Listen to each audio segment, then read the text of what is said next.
se retrouve pour une nouvelle vidéo qui sera la pile à lire bimensuelle. Oui, ça y est, c'est le grand retour de la pile à lire bimensuelle. Vous le savez, en général, je ne fais pas de pile à lire en fin d'année ni en début d'année parce que durant ces 4 mois, donc entre novembre et février, donc novembre, décembre, janvier, février, il y a souvent des challenges qui tombent, notamment le Cold Winter Challenge qui tombe en décembre. Et en mois de février, là cette année, il y a eu le mois de la romance, c'est le mois de la romantécie, donc fait par Ludo pour le mois de la romance et par Nina Quill, c'est ça, Nina Kill ou Nina Quill pour la romantécie. Donc ça faisait quand même pas mal encore de challenge, sachant que j'ai participé au mois de la romance de Ludo pour le mois de février, donc ça faisait déjà 2 grosses piles à lire pour janvier et février, donc il n'y avait pas d'intérêt à faire de piles à lire supplémentaires pour les 2 mois. Mais là, ça y est, le mois de février se termine, les mois de challenge se terminent, en tout cas là tout de suite pour les challenges de fin d'année, début d'année. J'ai rien prévu pour le mois de mars, j'ai rien prévu pour le mois d'avril, donc évidemment je me garde le mois de mai pour le mois de la fantaisie, mais sinon j'ai rien prévu du tout. Donc c'est reparti pour la pile à lire bimensuelle, à savoir que la pile que j'ai prévue là est assez impressionnante, il y a minimum une dizaine de livres. Sachant que j'ai pris énormément de plaisir à faire cette pile à lire et en même temps ça a été très compliqué parce que en ce moment j'ai envie de lire plein de choses. J'ai envie de lire mais tout un tas de livres. Ça a été une catastrophe pour choisir. Mais vraiment, je vous avoue, une horrible catastrophe. Il y en a encore que j'hésite à mettre dans la pile à lire, clairement. Je vous avoue, j'ai envie de lire plein de livres. Il y en a plein qui me font envie et j'ai eu tellement de mal à me décider. Alors pour certains, j'ai réussi à me contenir en me disant non, ceux-là, garde-les pour le mois de la fantaisie. Voilà, tu verras pour mai, juin. Mais voilà, ça a été compliqué. Du coup, là, il y a quand même une bonne dizaine de livres sûrs qui me font envie. D'autres, je pense, vont se rajouter à fur et à mesure. Mais on verra parce que là, déjà, clairement, c'est pas mal pour moi. Pour les 2 mois à venir, ça fait quand même déjà une grosse pile à lire. À savoir que je ne pense pas tous les lire pour les 2 mois à venir. Je suis désolée, quelque chose est tombé. Une veste qui est tombée, je la ramasserai après, c'est pas grave. Et clairement, je vais certainement lire autre chose qui me fera envie à l'instant T parce que, évidemment, c'est une pile à lire, mais c'est aussi plus une pioche à lire. On est d'accord là-dessus. Bref, j'arrête de blablater, on commence tout de suite. Je commence par le premier tome de Hazard et Somerset, donc Meurtre et Trahison de Grégory H, publié chez les éditions Bookmark dans leur collection Rainbow, à savoir que je voulais présenter dans le book haul précédent, donc je ne vais pas trop m'attarder là-dessus. On parle d'un jeune homme qui revient dans les forces de l'ordre de sa ville natale après avoir été viré de là où il travaillait, et son nouveau coéquipier est l'un des jeunes hommes qui le harcelait, le blessait, lui faisait du mal quand il était encore au collège-lycée. Autant vous dire que Hazard, parce qu'il s'appelle comme ça, il n'est pas très joyeux, hein, clairement, sans compter qu'à côté il y a des crimes de haine et des meurtres, d'après ce que j'ai compris. Voilà, je l'ai commencé, pour l'instant ça me plaît bien, donc voilà. J'ai également envie de tenter La mer sans étoiles d'Erin Morgenstern, publié ici chez Pocket. Il a fait pas mal de bruit quand il est sorti en grand format. J'ai eu beaucoup de retours très très positifs sur ce roman. J'avais beaucoup hésité quand il est sorti en grand format, d'une parce qu'il était très cher, deux parce que il y a un côté apparemment assez particulier dans ce roman et j'étais pas sûre de vraiment aimer. Mais je suis quand même curieuse, donc là je l'ai en format poche, donc autant essayer de le lire. Pour rappel, ici on va suivre un jeune homme qui s'appelle Zachary, qui dans une bibliothèque va tomber sur un livre à la couverture complètement vierge, donc pas de nom d'auteur, pas de titre de roman, et quand il va commencer à le feuilleter, il va se rendre compte que c'est sa propre histoire qui est racontée, et je crois qu'il y a une histoire avec des portes d'autres univers, un univers assez onirique, il va accompagner une jeune femme. Voilà, je ne sais plus trop de quoi est fait le résumé, pour tout vous avouer. Ça a l'air assez particulier, mais je vous avoue que je suis extrêmement curieuse pour le coup et j'ai très envie de le tenter. Je vais également lire Le trône des 7 îles de Adeline Grace, publié chez De Saxus, parce que actuellement il me fait très envie. J'ai envie de lire des livres sur les pirates en ce moment. voilà, j'ai envie de lire des livres sur les pirates. Donc ici, on va suivre une jeune femme qui s'appelle Amora, qui est princesse, qui doit reprendre le trône de son père plus tard, mais avant ça, elle doit faire ses preuves en magie en public, sauf qu'apparemment, elle a énormément de difficultés pour faire justement cette magie. Et le jour où elle doit justement montrer en public ses talents, il va y avoir une catastrophe, je crois, un envahisseur ou je sais plus trop quoi. Et donc elle ne va pas avoir d'autre choix que de fuir avec un pirate, si je me souviens bien du titre. Alors, le tome 2 est prévu d'ici quelques mois. Au moins, je vais pouvoir me faire un avis avec le tome 1. Est-ce que je prends le tome 2 ou pas? Bah, on verra après le tome 1. Mais en tout cas, là, actuellement, il me fait super envie. Je vous dis, j'ai envie de lire sur des pirates. Du coup, pour rester dans le thème pirate, je vais également me lire La carte des confins de Marie Replin chez PKJ. Il y a des avis assez mitigés sur ce roman. Je crois qu'en plus, c'est le premier roman de l'auteur. Donc, on va être assez indulgent, surtout si c'est son premier roman.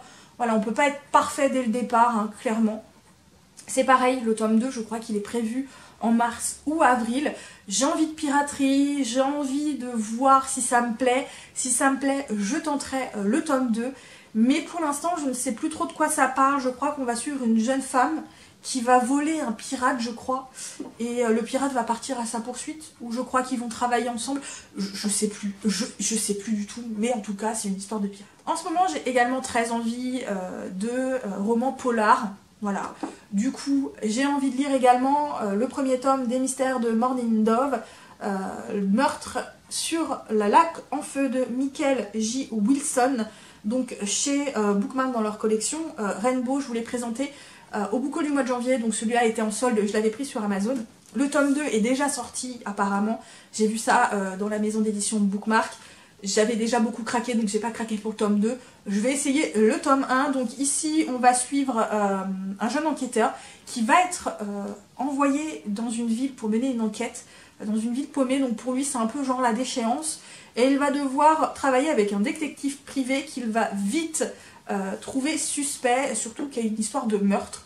Donc je n'en sais pas plus, mais il me fait très envie, clairement. Toujours dans le thème polar, romance, je vais continuer la saga de T et Zane. Donc ici c'est le tome 5, il me semble, ou le tome 4, je ne sais plus. Non, le tome 5 je crois. Embuscade sur la route d'Abigail Roux. Donc les tomes précédents, il y avait une autre auteure qui ne participe plus apparemment à partir de ce tome-là à la saga, clairement.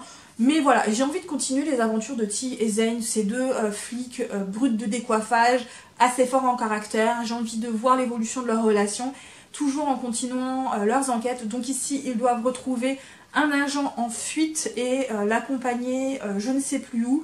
Sauf que, bah, évidemment, on va essayer de les en dépêcher, quitte à les tuer au passage. Voilà, je n'en sais pas plus et je m'en fiche. J'aime beaucoup la saga de T et Zane. J'ai également envie de relire le premier tome de Tigre et Démon, donc ici Tigre et Démon, de Shane Kennedy, publié chez Bookmark dans leur collection Rainbow. Dans le book haul, je vous ai présenté le tome 2, il y a très longtemps j'avais lu le tome 1, et le tome 1 est 2 fois plus gros que le tome 2, clairement. Il est énormissime, j'avais lu le tome 1 il y a très longtemps, j'avais bien aimé.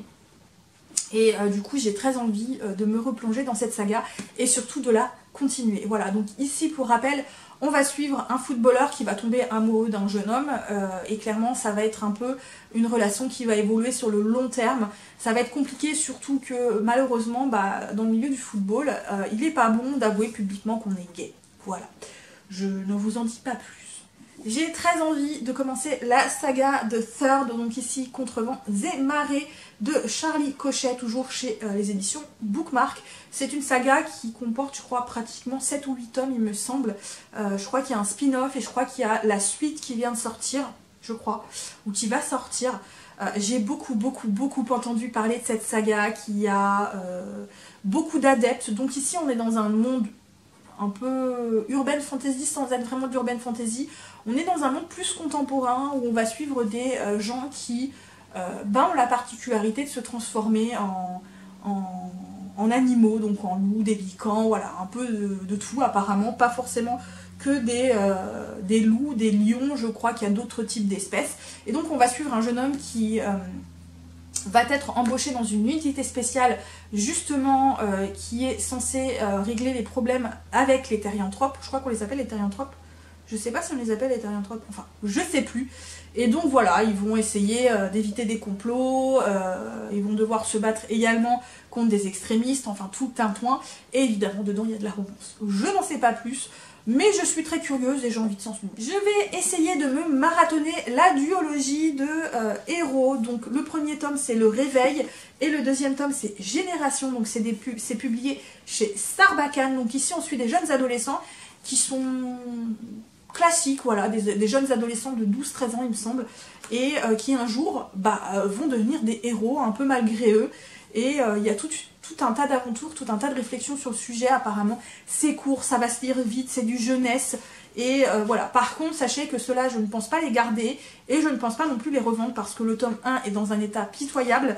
Et je me vois mal vendre le tome 2 sans le tome 1. Voilà. Donc je pense que je les remettrai en boîte aux livres, clairement. Peut-être que j'aurai un coup de cœur, enfin on verra bien. Au mois de mars, il y a la journée des droits des femmes, du coup j'ai très envie de lire ce roman. Il s'agit de Vers les étoiles de Marie-Robinette Kowal, publié aux éditions de Noël, donc dans leur collection Lune d'encre.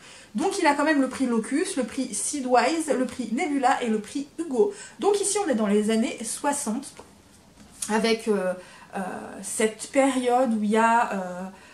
la guerre pour aller dans l'espace, le premier homme qui monte, qui met le pied sur la lune, donc Neil Armstrong, tout ça.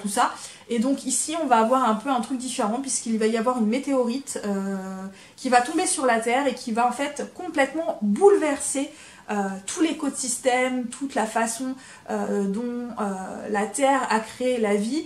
Et on va suivre donc une jeune femme qui va aller à la NASA pour essayer de régler le problème avec d'autres, sauf que c'est une femme. Dans les années 60, ça passe pas très bien et elle va vouloir se battre pour aller dans l'espace puisque une mission va être mise en place pour envoyer des gens dans l'espace.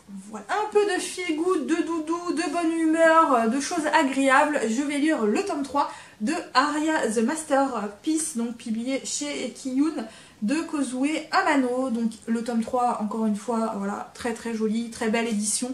J'ai bien aimé le tome 1, j'ai beaucoup aimé le tome 2, bien plus que le tome 1. Donc j'ai le tome 3, il me fait très envie, j'ai très envie de le lire, j'ai très envie de continuer cette saga. Voilà, c'est parti. Et pour finir, je vais reprendre le roman de Laure que j'avais mis de côté. J'en avais lu un peu moins de la moitié, mais là je vais reprendre, je pense que je vais même reprendre depuis le début. Je n'arrivais pas en fait à rentrer dans ce roman, je le lisais et en fait j'oubliais ce que j'avais lu, j'arrivais pas à rentrer dedans. Je pense que c'était vraiment pas la bonne période l'année dernière, je vous dis catastrophique au niveau lecture. Donc là en ce moment je suis vraiment dans un bon mood, il me fait de nouveau très envie, donc je vais le relire depuis le début, ou au moins refeuilleter le début pour vraiment me remettre bien dans le bain clairement, et comme ça si j'ai oublié des choses, je pourrais reprendre depuis le départ et ne pas me sentir perdue. Voilà, je suis très contente, donc voilà, je vous dis je suis contente parce qu'en ce moment je suis vraiment dans un bon mood, et donc là j'ai vraiment le retour de lecture, vraiment envie de relire, donc voilà, c'est parti, je vais lire Laure également, relire Laure, je crois qu'il fait partie de mes priorités d'ailleurs celui-là. Et voilà, j'en ai du coup terminé pour cette pile à lire, qui est assez conséquente. Là j'ai de quoi faire pour les 2 mois. J'espère que je vais réussir à les lire tous parce qu'ils me font tous tellement envie. Je vous avoue, c'est une catastrophe. J'ai vraiment envie de lire tous ces livres. J'en ai d'autres qui me font méga envie également. Mais voilà, là j'ai de quoi faire. Je suis contente, je suis dans un bon mood. Donc je pense que je vais réussir à en lire pas mal. Bref, on va s'arrêter là. En tout cas, j'espère que cette vidéo vous a plu. N'hésitez pas à laisser des petits pouces bleus, des commentaires, à vous abonner si l'envie vous en vient. N'hésitez pas non plus à partager cette vidéo autour de vous ou à parler de ma chaîne si l'envie vous en vient. Moi, comme d'habitude, je vais vous souhaiter de très bonnes lectures, à très bientôt pour de nouvelles vidéos, et surtout, prenez bien soin de vous. Bye bye.